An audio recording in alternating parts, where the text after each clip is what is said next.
قرب قیامت کا ایک ایسا فتنہ جس کا خوف اور دبدبہ ہر زمانے میں پایا جاتا تھا۔ اس فتنے کا ذکر اگر صحابہ کرام کی مجلس میں ہو جاتا تو صحابہ زاروں قطار رونا شروع کر دیتے اور اس فتنے سے اللہ پاک کی پناہ مانگتے۔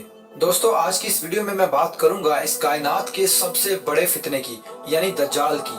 یہ دجال کون ہے اور دجال حقیقت میں کس شخصیت کا نام ہے؟ دجال کی پیدائش کب اور کیسے ہوئی اور دجال کے ماں باپ کون ہیں؟ اور کیا حضور پاک صلی اللہ علیہ وآلہ وسلم کے زمانے میں بھی دجال موجود تھا؟ دجال اس وقت کہاں ہے اور دجال اس دنیا میں کب ظاہر ہوگا؟ دوستو، ان سارے سوالوں کے جواب آج کی اس ویڈیو میں آپ کو قرآن و حدیث کی روشنی میں بتاؤں گا، لہٰذا آپ سے درخواست ہے کہ میری اس ویڈیو کو پورا اینڈ تک ضرور دیکھیے گا۔ دوستو، نبی پاک صلی اللہ علیہ وآلہ وسلم نے ارشاد فرمایا کہ قیامت اس وقت تک قائم نہیں ہوگی جب تک کہ دجال اس دنیا میں ظاہر نہ ہو جائے۔ دجال کی ظاہری نشانیاں اور شکل و صورت کے بارے میں نبی پاک صلی اللہ علیہ وآلہ وسلم نے ارشاد فرمایا کہ دجال چھوٹے قد کا ہوگا اور وہ بدصورت ہوگا، اور وہ ایک آنکھ سے اندھا ہوگا اور اس کے دونوں پاؤں ٹیڑھے ہوں گے، اور اس کے جسم میں بہت زیادہ بال ہوں گے، اس کے سر کے بال گھنگریالے ہوں گے اور اس کا رنگ سرخ یا گندمی ہوگا، اور اس کی ناک طوطے کی چونچ جیسی ہوگی۔ اور دجال کی سب سے واضح نشانی یہ ہوگی کہ اس کے ماتھے پر کاف فا را لکھا ہوگا، جس کو ہر مسلمان پڑھ لے گا، چاہے وہ پڑھا لکھا ہو یا پھر ان پڑھ ہو، لیکن کافر اور فاسق لوگ اس کو نہ پڑھ سکیں گے۔ دوستو، دجال جب اس دنیا میں ظاہر ہوگا تو لوگوں کے سامنے وہ پرہیزگار بن کر رہے گا تاکہ لوگ زیادہ سے زیادہ اس کی پیروی کریں، لیکن اندر سے وہ کافروں کی طرح ظالم ہوگا۔ دجال سب سے پہلے نبوت کا دعویٰ کرے گا، جب اس کے ماننے والوں کی تعداد زیادہ ہو جائے گی تو اس کے بعد یہ خدائی کا دعویٰ کر دے گا۔ دجال ایک بہت بڑی سواری پر سوار ہو کر پوری روئے زمین پر گردش کرے گا۔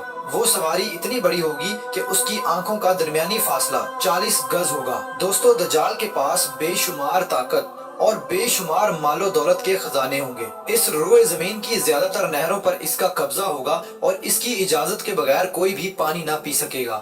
یہ لوگوں کو گمراہ کرنے کے لیے طرح طرح کی شودہ بازیاں دکھائے گا۔ یہ آسمان کو حکم دے گا تو وہ بارش برسائے گا، یہ زمین کو حکم دے گا تو وہ سبزہ اگائے گی۔ اس وقت دجال اپنے آپ کو خدا کہے گا۔ جو لوگ اس کے پیروکار بن جائیں گے ان کو یہ مالا مال کر دے گا اور وہ لوگ عیش و عشرت کی زندگی گزاریں گے، اور جو لوگ دجال کو خدا ماننے سے انکار کر دیں گے تو یہ ان کو قتل کر دے گا۔ دوستو، دجال بجلی سے بھی زیادہ تیز رفتار سے اس زمین کے اندر گردش کرے گا اور وہ دنیا کے ہر کونے میں جائے گا۔ اس وقت دنیا کے تمام کافر اور اسرائیلی لوگ اس کی حمایت کریں گے اور اس کی جماعت کے ساتھ شامل ہو جائیں گے، لیکن جو سچا مسلمان ہوگا وہ اس کو پہچان لے گا اور اس کو ماننے سے انکار کر دے گا۔ دجال پوری روئے زمین میں فتنہ اور فساد پھیلانے کے بعد مکہ مکرمہ اور مدینہ منورہ کی طرف روانہ ہوگا۔ جب یہ مکہ میں داخل ہونے کی کوشش کرے گا تو اس کو مکہ میں داخل ہونے سے روک دیا جائے گا اور آخرکار مکہ سے ذلیل و خوار ہو کر مدینہ منورہ کی طرف جائے گا۔ اس وقت مدینہ منورہ کے 7 دروازے ہوں گے اور ہر دروازے پر اللہ تبارک و تعالیٰ کی طرف سے ایک نگہبان فرشتہ مقرر ہوگا جو اس کو مدینہ منورہ میں داخل ہونے نہیں دے گا۔ اس وقت دجال مکہ اور مدینہ کے باہر کھڑے ہو کر ایک خوفناک چیخ مارے گا۔ اس وقت مکہ اور مدینہ کے اندر جو بھی لوگ منافقین ہوں گے وہ اس کی آواز سن کر باہر نکل آئیں گے اور دجال کے گروہ میں شامل ہو جائیں گے۔ دوستو، دجال 40 دن تک دنیا میں رہے گا اور آخرکار امام مہدی علیہ السلام اور حضرت عیسیٰ علیہ السلام کے ساتھ اس کا مقابلہ ہوگا۔ اس وقت دجال کا لشکر دنیاوی اعتبار سے مسلمانوں سے زیادہ مضبوط اور زیادہ طاقتور ہوگا۔ اس وقت مسلمانوں اور دجالی گروہ کے درمیان ایک بہت بڑی جنگ ہوگی۔ اس جنگ کے اندر دجالی ہار جائیں گے اور دجال کے لشکر کو بہت بری طرح ہار کا سامنا کرنا پڑے گا۔ اس وقت دجال حضرت عیسیٰ علیہ السلام سے ڈرتے ہوئے فلسطین کی طرف بھاگے گا اور حضرت عیسیٰ علیہ السلام اس کا پیچھا کرتے ہوئے اس کو مقام لد پر پکڑ لیں گے اور اللہ تبارک و تعالیٰ کے حکم سے دجال کو قتل کر دیں گے۔ دوستو، اب بات کرتے ہیں کہ دجال کون ہے اور اس کے ماں باپ کون ہیں۔ دجال کی پیدائش کے متعلق مختلف روایات ملتی ہیں، جیسا کہ نبی پاک صلی اللہ علیہ وآلہ وسلم کے دور کی بات ہے کہ جب مسلمان مکہ سے مدینہ کی طرف ہجرت کر رہے تھے کہ انہی دنوں میں مدینہ کے اندر ایک یہودی عورت نے ایک بچے کو جنم دیا جو کہ پیدائشی کانا تھا۔ پیدائش کے اعتبار سے یہ بچہ بہت عجیب و غریب تھا۔ بچپن میں یہ بچہ مدینے کے اندر بچوں کے ساتھ کھیلا کرتا تھا اور آہستہ آہستہ یہ بچہ مدینے کے اندر مشہور ہونے لگا اور مدینے کے اندر اس نے اپنے اوپر وحی آنے کا دعویٰ کر دیا اور یہ بچہ لوگوں کے ساتھ عجیب و غریب اور پر اسرار باتیں کرنے لگا۔ جب اس کی ماں کو یہ علم ہوا تو اس کی ماں حضور پاک صلی اللہ علیہ وآلہ وسلم کی خدمت میں آئی اور اپنے بیٹے کا سارا حال نبی پاک صلی اللہ علیہ وآلہ وسلم کو بتایا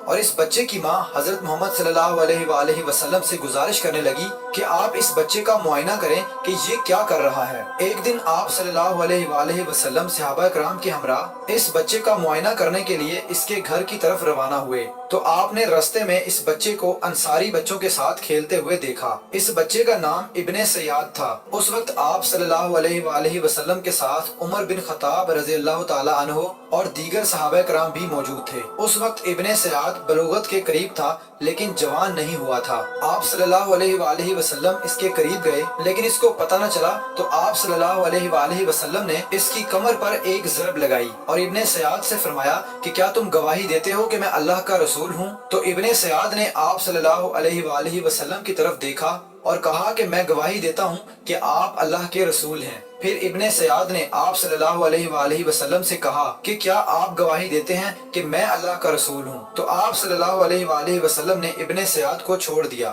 اور فرمایا کہ میں اللہ اور اس کے رسولوں پر ایمان لایا۔ اس کے بعد آپ صلی اللہ علیہ وآلہ وسلم نے ابن سیاد سے پوچھا کہ تو کیا دیکھتا ہے؟ تو ابن سیاد نے کہا کہ میں سمندر پر عرش دیکھتا ہوں۔ تو اس وقت آپ صلی اللہ علیہ وآلہ وسلم نے ارشاد فرمایا کہ وہ ابلیس کی چال ہے۔ تو اس وقت ابن سیاد نے حضرت محمد صلی اللہ علیہ وآلہ وسلم کو بتایا کہ میرے پاس سچی اور جھوٹی خبریں آتی ہیں۔ یہ بات سن کر آپ صلی اللہ علیہ وآلہ وسلم نے فرمایا پھر تو تیرا معاملہ الٹ ہو گیا۔ اس کے بعد آپ صلی اللہ علیہ وآلہ وسلم نے ابن سیاد سے فرمایا کہ میں نے تیرے لیے ایک چھپانے والی چیز چھپائی ہے۔ دراصل اس وقت آپ صلی اللہ علیہ وآلہ وسلم نے اپنے دل کے اندر لفظ دخان سوچا تھا تو ابن سیاد آپ صلی اللہ علیہ وآلہ وسلم سے کہنے لگا کہ آپ نے دل کے اندر جو چیز چھپائی ہے وہ الدخ ہے۔ تو اس پر آپ صلی اللہ علیہ وآلہ وسلم نے ارشاد فرمایا کہ ذلیل ہو جا، تیری قدرت بڑھ نہیں سکتی۔ اس وقت حضرت عمر رضی اللہ تعالی عنہ نے فرمایا کہ اگر آپ مجھے اجازت دیں تو میں اس کی گردن اڑا دوں۔ اس وقت آپ صلی اللہ علیہ وآلہ وسلم نے ارشاد فرمایا کہ اسے چھوڑ دو، کہ اگر تو یہ سچا ہے تو اسے قتل نہیں کر سکتا اور اگر یہ جھوٹا ہے تو اسے قتل کرنے میں کوئی بھلائی نہیں۔ دوستو، مدینے کے لوگ ابن سیاد کے بارے میں کہا کرتے تھے کہ بعض شیاطین اس کے پاس آتے تھے جو اسے عرش الہی کی خبریں دیا کرتے تھے، جبکہ آپ صلی اللہ علیہ وآلہ وسلم نے ابن سیاد کے بارے میں سکونت اختیار کی ہے، کیونکہ آپ صلی اللہ علیہ وآلہ وسلم کی طرف یہ وحی نہیں کی گئی کہ ابن سیاد کی حقیقت کیا ہے، جبکہ بعض لوگ ابن سیاد کو ہی دجال مانتے ہیں اور چند صحابہ کرام کا خیال بھی یہی تھا۔ اور ایک دوسری روایت میں ملتا ہے کہ حضرت عمر رضی اللہ تعالی عنہ آپ صلی اللہ علیہ وآلہ وسلم کے سامنے ابن سیاد کو دجال کہا کرتے تھے، لیکن آپ صلی اللہ علیہ وآلہ وسلم نہ ہی اس بات کا اقرار کرتے اور نہ ہی انکار کرتے۔ دوستو، ابن سیاد کے اندر ایسی بہت ساری نشانیاں موجود تھی جو کہ ہو بہو دجال کی نشانیاں تھی۔ یہی وجہ ہے کہ اس دور کے اندر صحابہ کرام بھی ابن سیاد کو دجال کہا کرتے تھے، اور بعض مفسرین کا یہ کہنا ہے کہ ابن سیاد ہی وہ شخص ہے جو قیامت کے قریب دجال بن کر ظاہر ہوگا۔ حضرت ابو سعید خدری رضی اللہ تعالی عنہ بیان کرتے ہیں کہ ابن سیاد مجھ سے کہنے لگا کہ میں دجال کے ماں باپ کو بھی جانتا ہوں اور دجال کو بھی جانتا ہوں۔ تو اس وقت حضرت ابو سعید خدری رضی اللہ تعالی عنہ نے ابن سیاد سے کہا کہ کیا تو اس بات کو پسند کرتا ہے کہ تو ہی دجال ہو؟ تو اس وقت ابن سیاد نے کہا کہ اگر مجھے دجال بنایا گیا تو میں اس بات کو ناپسند نہیں کروں گا کہ میں دجال بنوں، یعنی کہ میں دجال بننا پسند کروں گا۔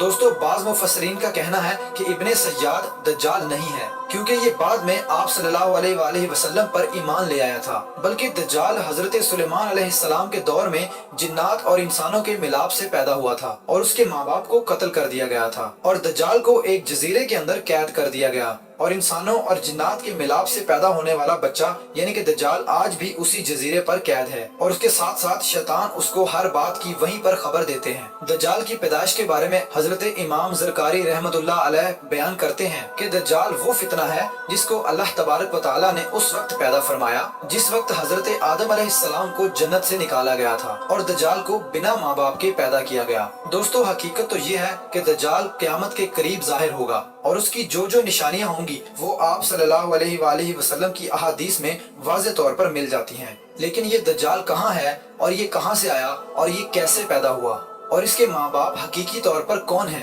اس کے بارے میں کسی کو کوئی علم نہیں ہے۔ اس کا علم صرف اللہ تبارک و تعالیٰ کی ذات کے پاس ہے۔ اللہ پاک ہی بہتر جانتا ہے کہ دجال حقیقت میں کون ہے اور وہ کیسے پیدا ہوا۔ اللہ تبارک و تعالیٰ سے دعا ہے کہ اللہ پاک اپنے پیارے حبیب حضرت محمد صلی اللہ علیہ وآلہ وسلم کے صدقے ہم سب کو دجال کے فتنے سے بچائے اور ایمان کی سلامتی کے ساتھ ہمیں زندگی گزارنا اور مرنا نصیب فرمائے۔